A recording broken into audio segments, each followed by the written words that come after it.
เจ้าเป็นจอมขมอมโมลีพระพรชัยศรีจิรภาสรมเย็นการุณาวโพดภายบ่วางเว้นพาพวงพวงเข็นให้เป็นจังอธิษฐานวิสุทธิเมืองว่าเรืองน้องเมืองบ้านความผ่านพ้องไฟพญา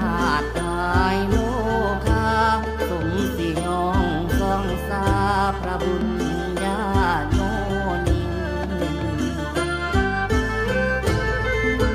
สูตรที่สิ่งประเสริฐเลิศล้ำสูตรที่ท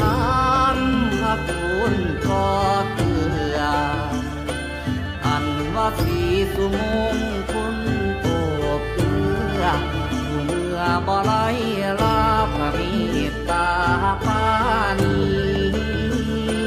ผุดขึ้นมาจากพาสุธาธรณีร้อยปีเนิ่นนานพระโพ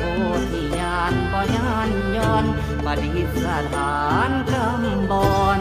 วัดเจริญ